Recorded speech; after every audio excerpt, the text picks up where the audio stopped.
அனைவருக்கும் தமிழ் வணக்கம்.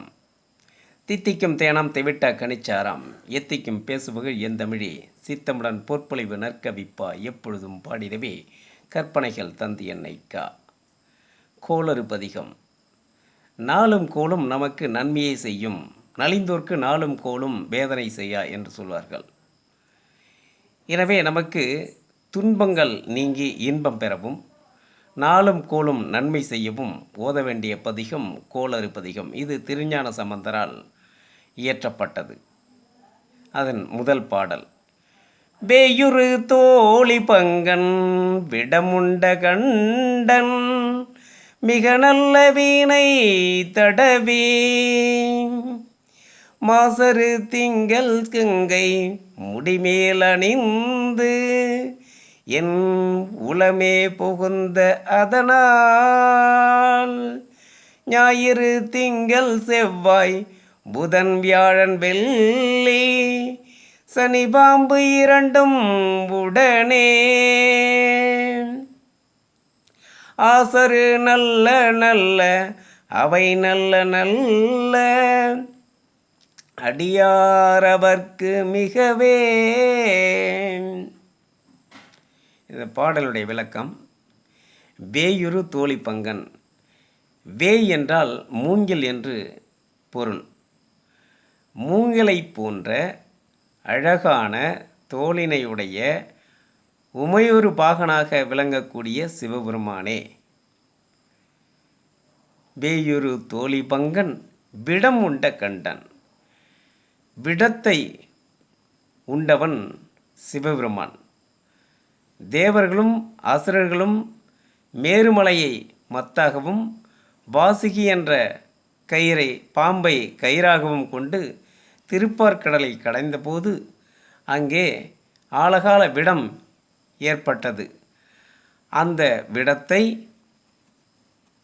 தேவர்களை காப்பதற்காக சிவபெருமான் தோன்றி தான் உண்டதனால் விடம் உண்ட கண்டன் என்று அழைக்கப்பெற்றார். விடமுண்ட கண்டன் மிக நல்ல வீணை தடவி, அதாவது குற்றமற்ற நரம்புகள் ஒன்று அருந்து விட்டால் கூட அதனுடைய இசை நன்றாக இருக்காது. அப்போ குற்றமற்ற வீணையினுடைய இசை எவ்வாறு இருக்கிறதோ அவ்வாறு இதமாக இருந்தது இறைவனை பார்த்தபோது என்று திருஞான சம்பந்தர் கூறுகின்றார். மிக நல்ல வீணை தடவி மாசரு திங்கள். மாசு என்றால் குற்றம். நிலவில் களங்கம் இருக்கிறது. அந்த களங்கம் கூட நீங்கிய பிறை நிலவாக இருக்கக்கூடிய பிறைச்சந்திரனை தன் தலையில் சூடிக்கொண்டு கங்கை என்ற ஆற்றினையும் தலையில் தரித்து கொண்டு இருக்கக்கூடிய சிவபெருமான் என் உளமே புகுந்த அதனால், என் உள்ளத்தில் புகுந்து இருக்கின்ற காரணத்தினால் ஞாயிறு திங்கள் செவ்வாய் புதன் வியாழன் வெள்ளி சனி பாம்பு இரண்டு, அதாவது ராகு கேது என்ற பாம்பு ஆக மொத்தம் 9 கோள்களும் எனக்கு தீமை செய்யாது, நன்மையே செய்யும். ஞாயிறு திங்கள் செவ்வாய் புதன் வியாழன் வெள்ளி சனி பாம்பு இரண்டும் உடனே ஆசரும் நல்ல நல்ல துன்பங்களை நீக்கி நன்மையே செய்யும். அவை நல்ல நல்ல, எல்லாருக்கும் அது நன்மையே செய்யும். யாருக்கு மிக நன்மை செய்யும் என்றால் அடியாரவர்க்கு மிகவே. இறைவனை